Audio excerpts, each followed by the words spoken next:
Okay, so got cut off there as I was in full flow.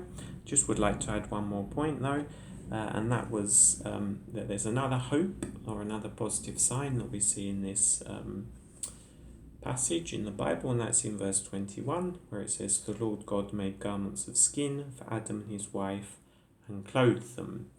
And here we see something very interesting, which maybe at first reading is easy to miss, but we see here that God cares for Adam and Eve in spite of their falling into sin, in spite of their disobedience and the various punishments and bad consequences. Nevertheless, we still see that God cares for them, that He makes clothes to cover their nakedness.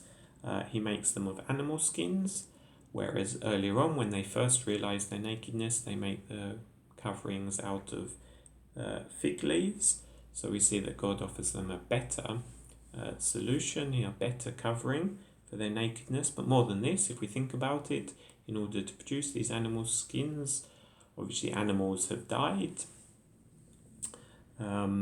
which is then the idea that the death of the animal provides something better, a solution for the humans, and the death of the animal provides something that then covers their nakedness or their shame, which they feel as a result of this.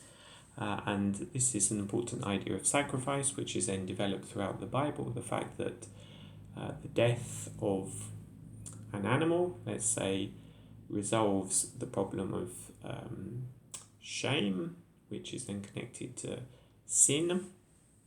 And this sin is then dealt with in a metaphorical sense by the death of an animal, but then later on we see that Jesus' death is then the ultimate sacrifice. His death provides something good for us. It provides a solution to our problem of sin and shame, and gives us the hope of a new life, a life without this guilt of sin and the shame and everything else connected to it.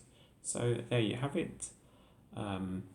Wish you a good day and God's guidance throughout it, and that you would know these two benefits of the promises that we see here in Genesis chapter 3. So bye bye.